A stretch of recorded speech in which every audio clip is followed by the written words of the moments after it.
My name is Adam, and I'm an alcoholic. Daily Reflections.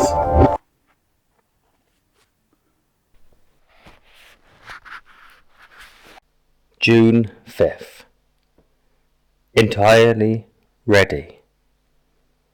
This is the step that separates the men from the boys.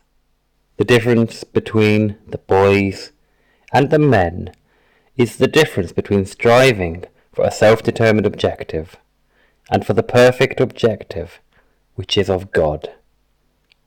It is suggested that we ought to become entirely willing to aim toward perfection. The moment we say, no, never, our minds close against the grace of God. This is the exact point at which we abandon limited objectives and move towards God's will for us.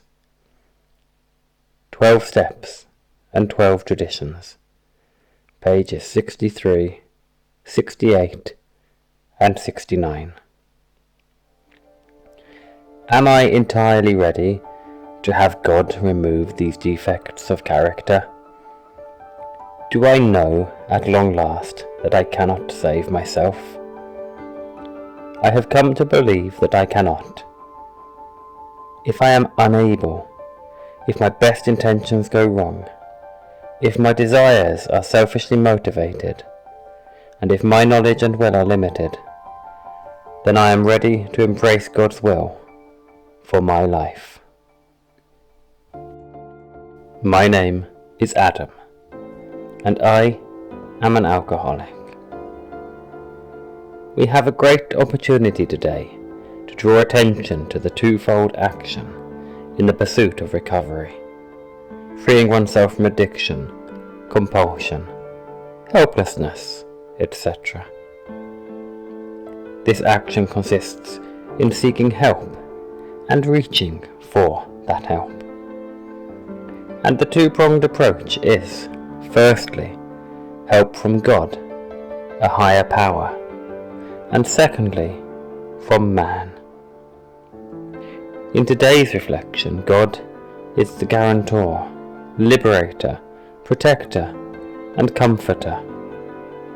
And I will add more about the man in a moment. Notice how God speaks to us. When do we feel his presence?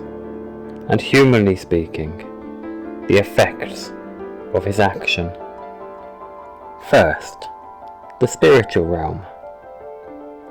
Everyone who devotes their time to meditation, prayer, and conversation with God knows the feeling that, caused by silence, shows us our spiritual state more clearly. We see the negative effects of our decisions more clearly. It is easier for us, at such moments, to admit our weakness in one way or another. And this is very good, very helpful for us. We are becoming completely ready for God to free us from all character defects. As step 6 says, we can call these thoughts, this state, the first symptom of humility, some new readiness. True humility, on the other hand, manifests itself in our relationship to another human being, not to ourselves, to another human being. How you treat your neighbour is a true sign of humility. And here we start talking about the body sphere. Second, the one closer to our skin, the human one. So far, we have been choosing a drinking companion, gaming companion, dealer, but also those friends with whom we willingly went to a concert or to the cinema, whether we had a quarter to drink during the session or before the concert and took something during the show is another matter. We chose, it was more convenient for us on the way.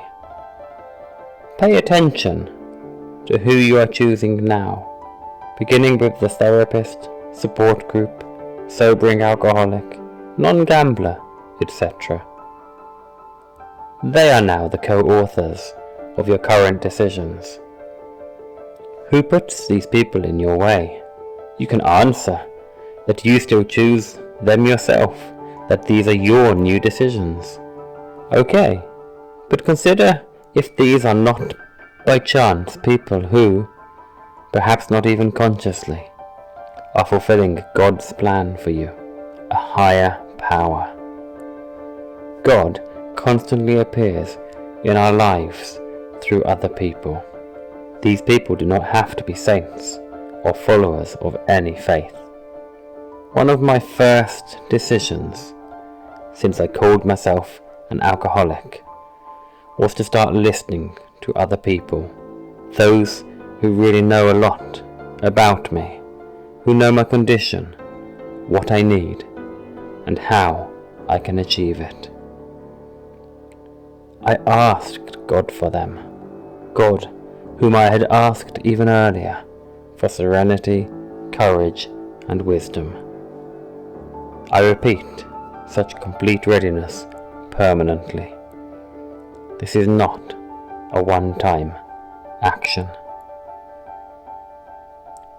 Thank you for today. See you in sobriety.